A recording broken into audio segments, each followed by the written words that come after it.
आशीर्वाद लें और 17 तारीख को सूरज की पहली किरण के साथ कमल का बटन दबाकर आदरणीय मुकेश भाई साहब को विधायक के रूप में सरकार बनाने का मार्ग प्रशस्त करें। आदरणीय भाई साहब।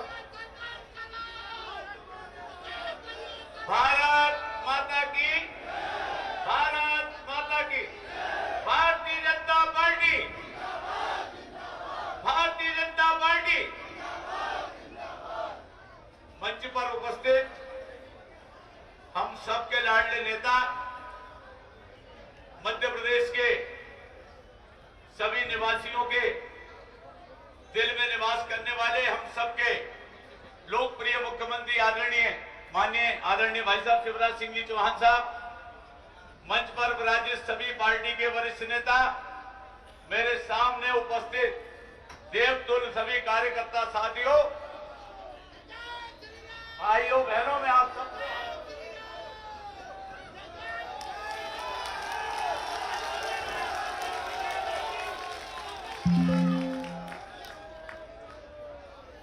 आदरणीय भाई साहब हमारे बीच में आए, हम सबको उनको सुनना है।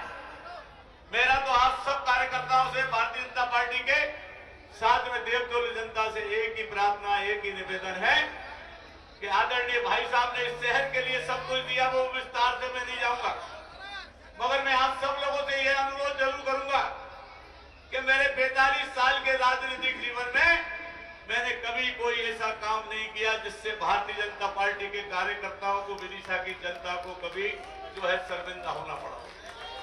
मैंने हमेशा आप लोगों की सेवा करने का संकल्प लेकर, जो सेवा करने का जो संकल्प लिया था, उसी रास्ते पे भाई साहब के मार्गदर्शन में मैंने चलने का प्रयास किया। 2018 में मैं भी प्रत्याशी था, मगर जो स्थिति बनी आप सब जानते हैं। मेरे से भी कोई गलती हो गई होगी, मगर मैं उसको आप सबसे विनम्रता पूर्वक क्षमा मांगते हुए आप सब लोगों से अनुरोध करता हूं। पार्टी के सभी, शहर के सभी वरिष्ठ यहाँ पर उपस्थित हैं, बुजुर्ग उपस्थित हैं, हमारे नौजवान साथी उपस्थित हैं, हमारे मेरे अपने साथी उपस्थित हैं, मंच पर सभी वरिष्ठ लोग उपस्थित हैं कि भैया जाने अनजाने में मेरे से अगर कभी कोई भूल हो गई हो तो इस बेटे समझ के, भाई समझ के, बड़ा भाई समझ के मुझे माफ करके एक बार अवसर जरूर दो साथियों, एक बार अवसर दे।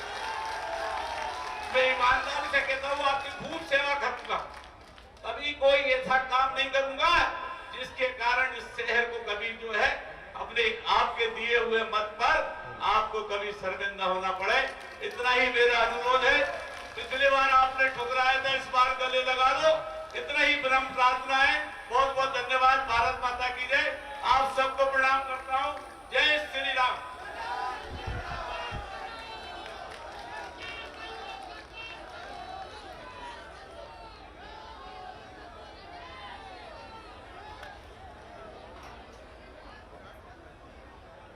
हमारे बीच में भारतीय जनता पार्टी के प्रदेश के ही नहीं, देश के नेता और मध्य प्रदेश के, देश के अंदर सर्वाधिक लोकप्रिय मुख्यमंत्री, गांव गरीब और किसान की चिंता करने वाले, लाडली बहनों की चिंता करने वाले, जो अभी 1250 रुपए दिवाली बनाई है वो 3000 रुपए तक पहुंचाने वाले आपके लाडले भैया माननीय शिवराज सिंह जी चौहान हम सबके बीच उपस्थित हैं।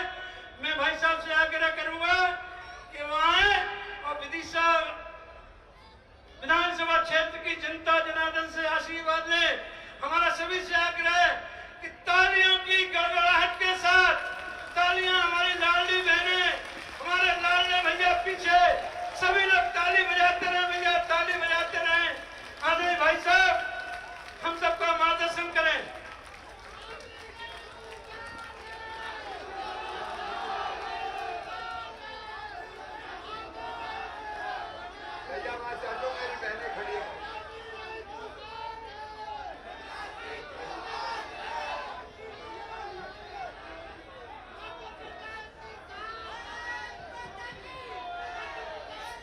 बोलो भारत माता की, विदिशा की जनता की, मेरी लाडली बहनों की, प्यारे भाइयों की और भांजे और भांजियों की,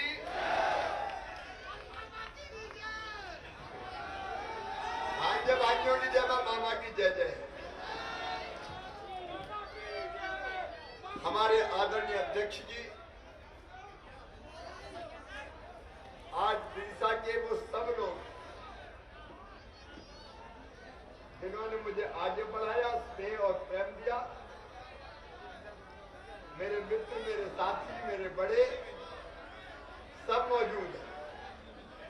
बाबूलाल जी हो, रमन जी हो, खावरानी जी हो, हमें एक एक दोनों हमारी विधायक बहलीना जी, राजश्री जी, नगर पालिका के अध्यक्ष जी का जन्मदिन है, उनको बहुत बहुत बधाई। के जी, रघुवीर सिंह जी हमारे, अब मैं किसका नाम लूं और किसका नहीं लूं? मुकेश का तो ले ही लेता हूं। हमारे उम्मीदवार भाई मुकेश टंडन जी, श्याम जी, तोरण जी, सभी हमारे पदाधिकारीगण, मनोज जी, राजेश जी, सभी आदरणीय पदाधिकारीगण, क्योंकि मैं सबका हूं और सब मेरे हैं, मैं मंच को प्रणाम करता हूं। यहाँ उपस्थित मेरी बहनों, भाइयों, भांजे भांजियों, सबको दीपावली की हार्दिक शुभकामनाएं। दीपावली तो अभी चलेगी 11 तक, और दीपावली का ये पावन पर्व विदिशावासियों की जिंदगी में सुख समृद्धि और रिद्धि सिद्धि लाए, यही परमपिता परमात्मा से और मां से प्रार्थना है। लेकिन अब भाई दूज भी आ रही है, और मेरी बहना ऐसा लग रहा है कि भैया को, मेरी बहनों को मैं प्रणाम करता हूं। भाई दूज की बहुत बहुत बधाई। और आज मंच पे बहनी बैठे हो, बहने जो बैठी है वो बहने हो, या यहाँ बैठी मेरी बहने हो, भाई दूज पे आपके भाई का ये वचन है आपको कि बहनों की आंखों में आंसू नहीं रहने दूंगा और आपके सम्मान पे कोई चोट नहीं आने दूंगा। मेरी बहनों, ये मैं हूं भारतीय जनता पार्टी, जिसने तय किया कि मासूम बिटिया या बहन की तरफ कोई गलत नजर से देखेगा, दुराचार करेगा तो सीधा फांसी के फंदे पर लटका दिया जाएगा। हमने तय किया कि बहनों के आत्मसम्मान के साथ कोई समझौता नहीं करेंगे। लेकिन विदिशा वासियों, आज दोनों हाथ जोड़ के शीश झुका के मैं आपको प्रणाम करता हूं। मुझे अगर बनाया है तो जन्मभूमि जैत है, लेकिन मेरी कर्म भूमि विदिशा है। विदिशा वालों ने बनाया, आपने मुझे सांसद बनाया, और आपके आशीर्वाद से ही मैं मुख्यमंत्री बना हूं। एक बात आज विदिशा में कहना चाहता हूं, सब नगर वासियों को, जिले वासियों को, गुलाबगंज हो चाहे अहमदपुर हो, हमारे सारे गांव के भाइयों और बहनों को, कि आपने मुझे आशीर्वाद दिया, मैं लगातार आगे बढ़ा और बाद में मुख्यमंत्री बना। लेकिन मुख्यमंत्री बन के विदिशा वालों, मेरे भाइयों बहनों, आपका सम्मान मैंने पूरे हिंदुस्तान में बढ़ाया है। मैंने जनता का प्यार और आशीर्वाद प्राप्त किया। अब मैं सवेरे से, ये मेरी 13वीं सभा है और 14वीं भोपाल को होनी है, और उसके बाद रोड शो भी है, उसके बाद बैठक भी है। मैं रात को 2-2:30 बजे तक काम करता हूं। कांग्रेस के लोगों को समझ में नहीं आता ऊर्जा कहां से आती है। ये ऊर्जा आती है जनता के आशीर्वाद से, आपके आशीर्वाद।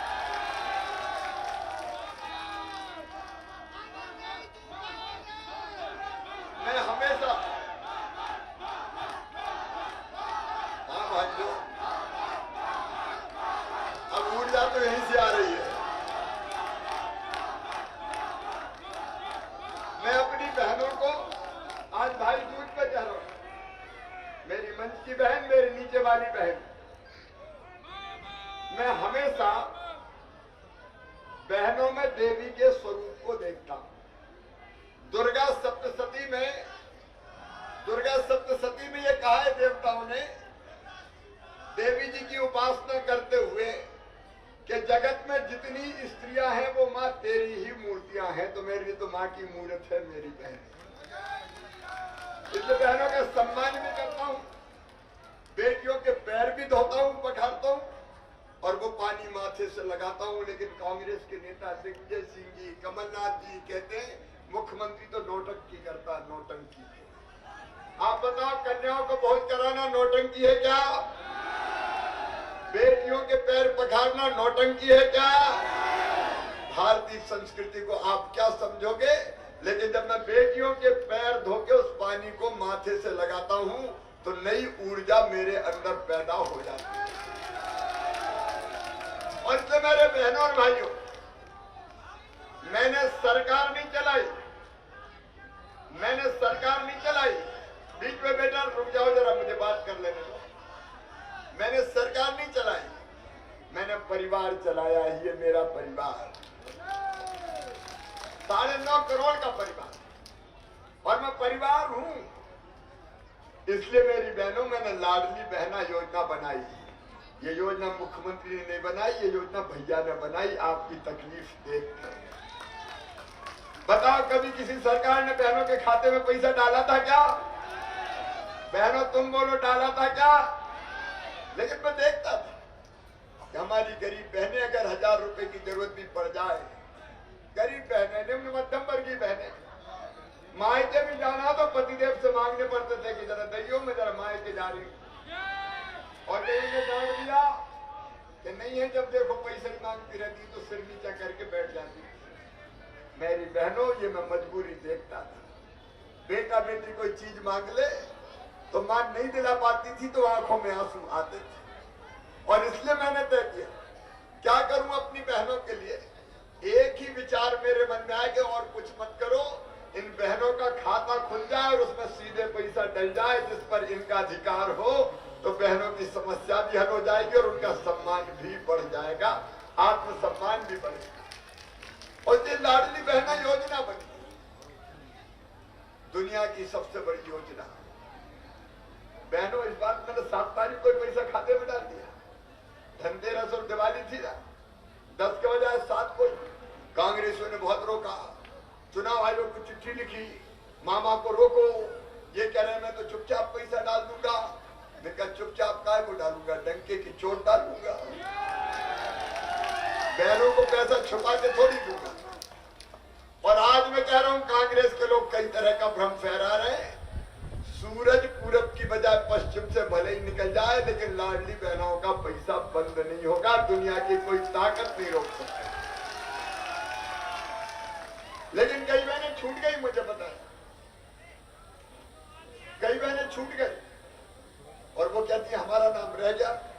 तो मुकेश जी, जितनी बहनें छूट गई है, जाके हमारा मंच भी, हमारा नेतृत्व भी कह दे कि भैया ने कह दिया इस चुनाव के बाद, चुनाव जीतने के बाद सब बहनों के नाम जोड़ दिए जाएंगे।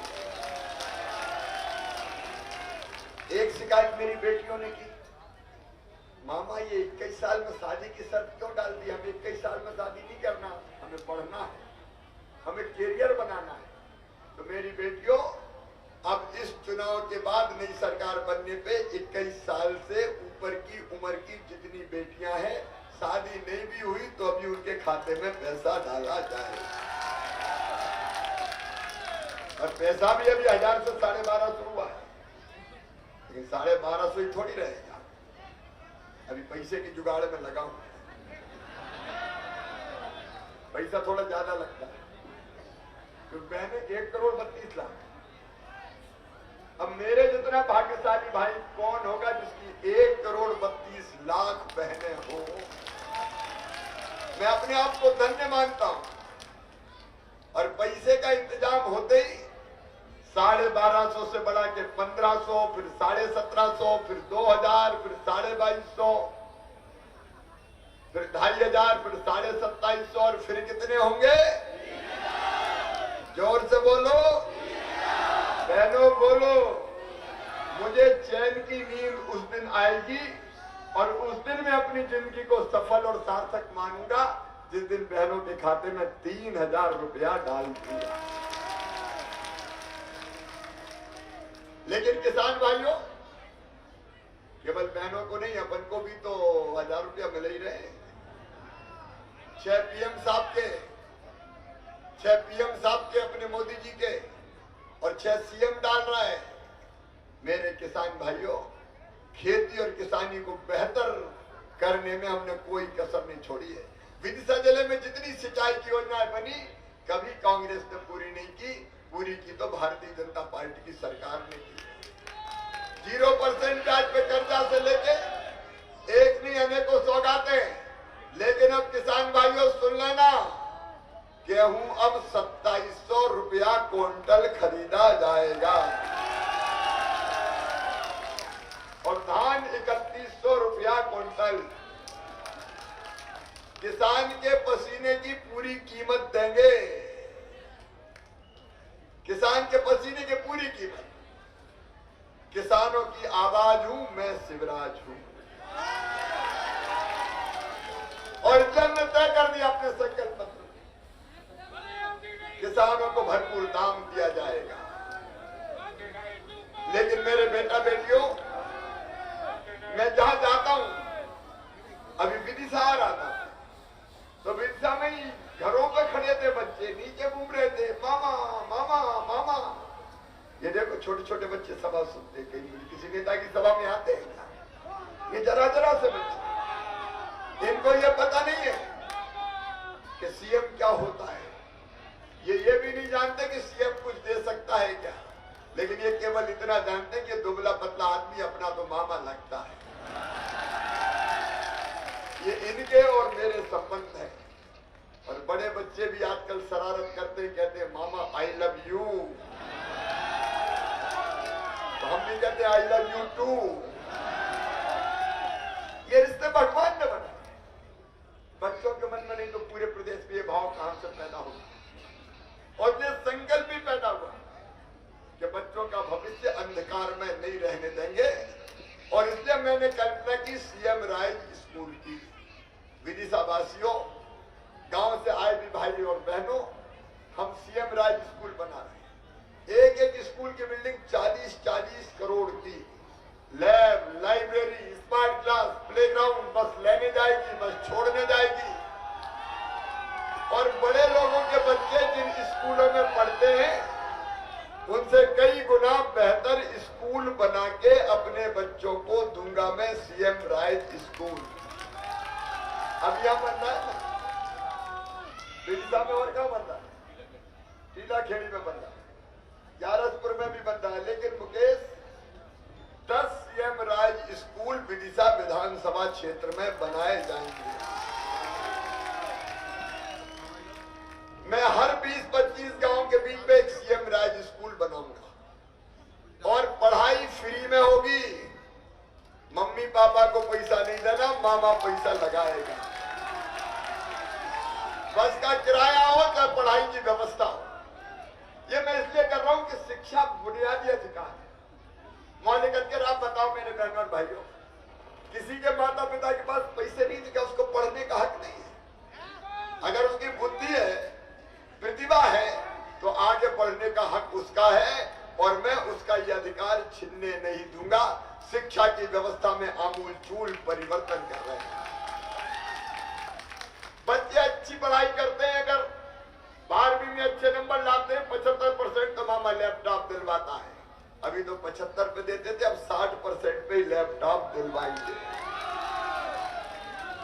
और अच्छे नंबर लाते हैं तो मामा स्कूटी भी दिलवा रहे हैं। लोगों का स्कूटी काहे के लिए? मिलकर जैसे माँ अपने बेटा बेटी से कहती मान जा बेटा, मान जा बेटी, मैं तुझे टॉफी दूंगी। मैं कहता हूं पढ़ लो मेरे भांजे भांजियों, मैं तुम्हें स्कूटी दूंगा। प्रतिस्पर्धा पैदा होगी तो और अच्छा बच्चे पढ़ेंगे। कमलनाथ ने तो स्कूटी क्या साइकिल भी छीन ली थी, साइकिल में देता। लैपटॉप बंद कर दिए थे कांग्रेस ने।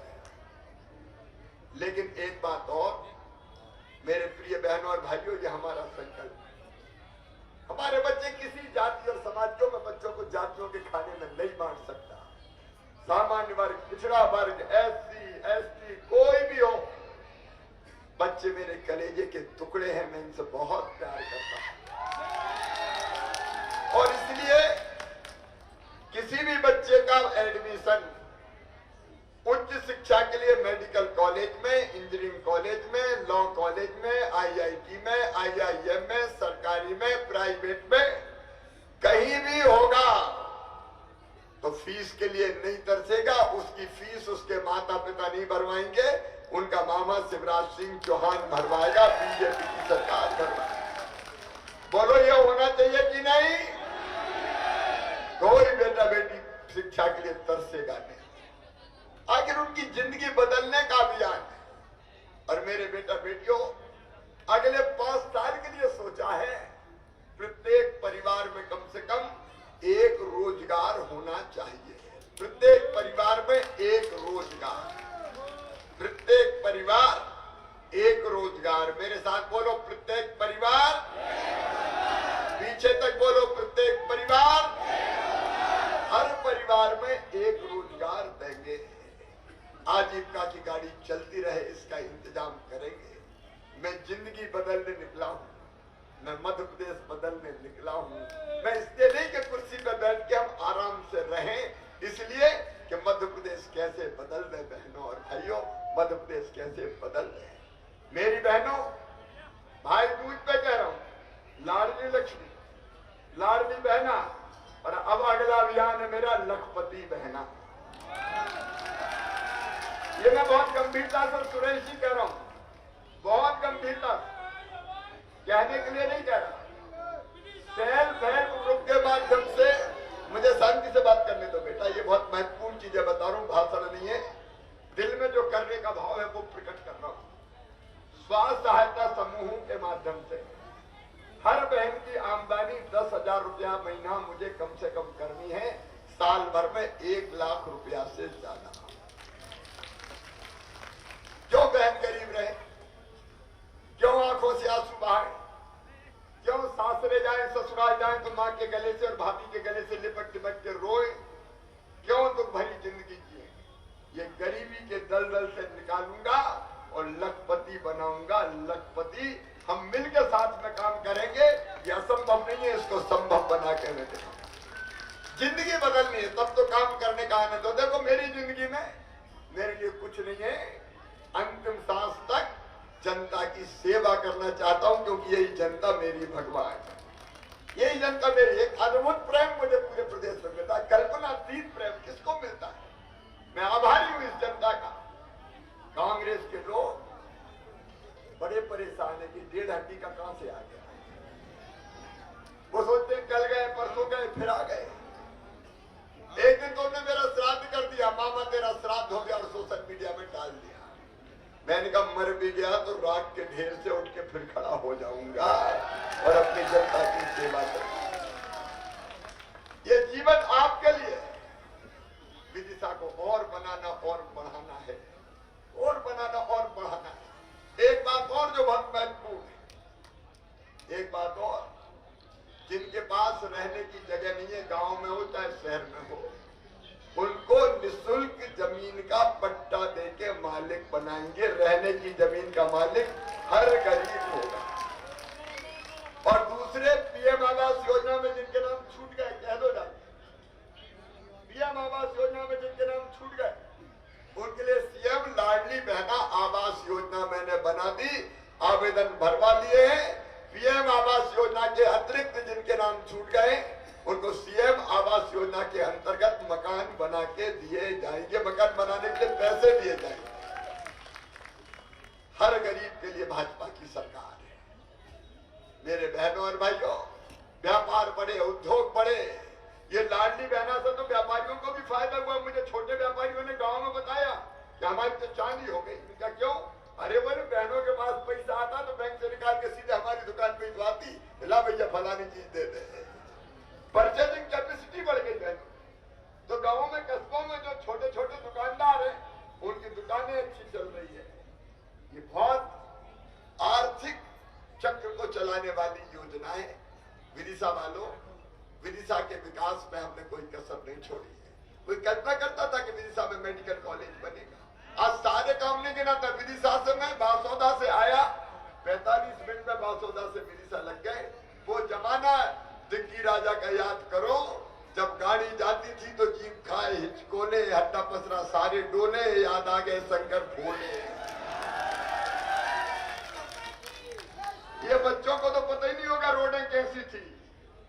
हड्डी और गाड़ी दो ही टूटती थी, बिजली मिलती नहीं थी। आज मैं गिना के बताऊं कि विदिशा में क्या हुआ है, लेकिन विदिशा को विकास की दृष्टि से और आगे ले जाना है। विदिशा मेरे रोम रोम में रमता है, विदिशा मेरी हर सांस में बसता है, मेरी सांसों में, मेरी आंखों में विदिशा रहता है। मेरे बहनों और भाइयों, इस विदिशा को अतुलनीय विदिशा बनाना है, अतुलनीय विदिशा। और इसलिए आज आपसे आशीर्वाद मांगने आया हूं। पिछले बार की कसक मन में रह गई, विदिशा हम नहीं जीते, और विदिशा जीते नहीं तो पूरा प्रदेश जीतना मेरे लिए बेकार है। विदिशा तो विदिशा ही है, और इसलिए विदिशा वासियों, विदिशा के विकास में कसर नहीं रहेगी। मेट्रो की रेल केवल भोपाल तक नहीं रहेगी, भोपाल से विदिशा तक बढ़ाई जाएगी। अहमदपुर, गढ़ी और गैरतगंज होते हुए चीरधाम तक एक और हाईवे का शानदार निर्माण करवाया जाएगा। किले अंदर विदिशा में वेंकटेश बालाजी लोग, मानोरा में जगदीश लोग और महगांव में बजरंग लोग का भी निर्माण किया जाएगा। ये कांग्रेस कभी कर सकती है क्या? बंगला घाट को भी विकसित किया जाएगा, और भविष्य में विदिशा को नगर निगम भी बना दिया जाएगा, और गुलाबगंज को नगर पंचायत भी बनाएंगे, और लोहागी को पर्यटन क्षेत्र के रूप में विकसित करेंगे। बड़े सपने हैं मेरे विदिशा के लिए। इन सपनों को पूरा करने के लिए विदिशा का विधायक मुझे जिता के दे दो, ये प्रार्थना करने आपसे आया। आप ईमानदारी से बताएं, ईमानदारी से बताना, ईमानदारी से बताना। नेता नहीं, मैं आपका भाई हूं। बताओ, मुख्यमंत्री लगता हूं कि भैया? और भांजे भांजियों का तो बताओ, मैंने कैसी सरकार चलाई, अच्छी की बुरी? पीछे तक बताओ, और बहनें बताओ, अच्छी चलाई की बुरी? तो मेरी सरकार फिर बनना चाहिए कि नहीं? और बनेगी तब जब विदिशा में मुकेश टंडन विधायक बनेगा, तब मेरी सरकार बनेगी। विदिशा जीतेंगे तो ही सरकार बनेगी। तो बताओ, विदिशा में जिताएंगे? आज एक बात मैं और कहना चाहता हूं,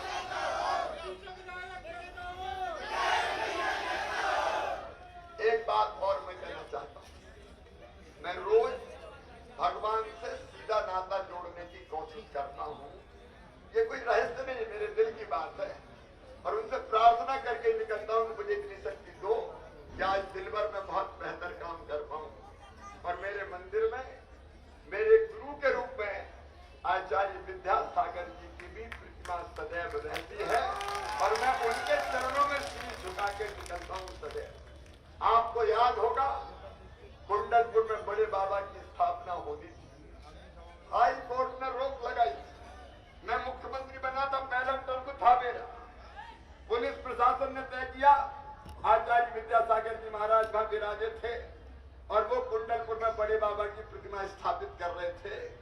तो पुलिस प्रशासन ने तय किया, मार्च करेंगे, जाएंगे और हर हालत में रोकेंगे। मैंने कहा, तुम्हारा कदम कुंडलपुर में नहीं पड़ेगा, वहां आचार्य भगवान विद्यासागर जी महाराज है। मुझे चीफ सेक्रेटरी ने कहा, डीजीपी ने कहा कि सर, हाई कोर्ट के फैसले की अनदेखी हो जाएगी तो आपकी सरकार चली जाएगी। मुझे एडवोकेट जनरल ने कहा कि सर, सरकार चली जाएगी।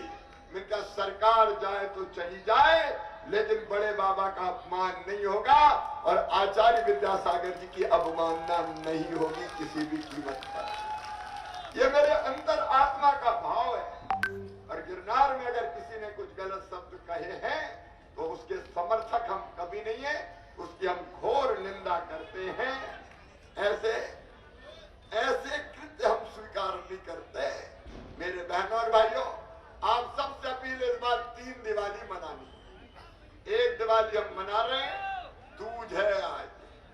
दूसरी दिवाली मनाएंगे 3 दिसंबर को चुनाव जीत के। बोलो तैयार हो? और तीसरी दिवाली मनाएंगे 22 जनवरी को, जब प्रधानमंत्री नरेंद्र मोदी जी अयोध्या में भगवान राम की प्राण प्रतिष्ठा करेंगे।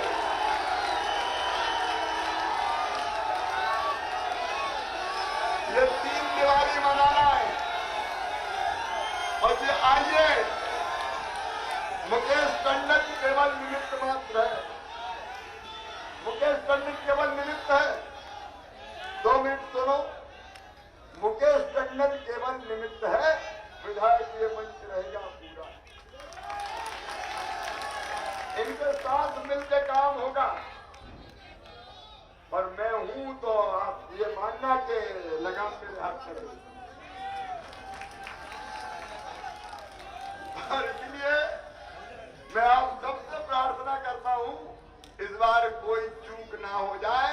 मुकेश टंडन को आशीर्वाद दीजिए, भारतीय जनता पार्टी को आशीर्वाद दीजिए, मोदी जी का साथ दीजिए।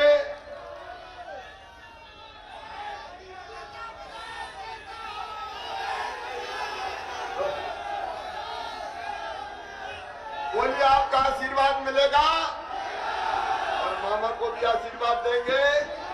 तो दोनों हाथ ऊपर उठा के दे दो। मैं सीट झुका रहा हूं अपनी जनता के सामने, ऊपर वालों से भी और बहनों से भी। आइए मेरे बहनों और भाइयों, आज हम सब संकल्प लें कि हम विदिशा में इस बार ऐतिहासिक वोटों से भारतीय जनता पार्टी को जिताएंगे। और आज मैं तुम्हें ये चुनौती दे रहा हूं, 3 दिन बचे, घर मत बैठो। लाडली बहना, तुम भी गांव-गांव चली जाओ, घर-घर जाओ और कहो कि भैया की पार्टी को जिताएंगे। भांजे भांजियों निकल पड़ो रे, एक रिकॉर्ड बनाओ जीत का। किसान भाइयों, तुम भी निकलो, आओ, रिकॉर्ड जीत का संकल्प मिलकर हम लेंगे। उठाए दोनों हाथ, पीछे तक, घरों में भी, ऊपर दाएं बाएं, भारतीय जनता पार्टी को जिताने का संकल्प लेने के लिए उठाइए दोनों हाथ, बांधिए दोनों मुट्ठी और मेरे साथ बोलिए, भारत माता की।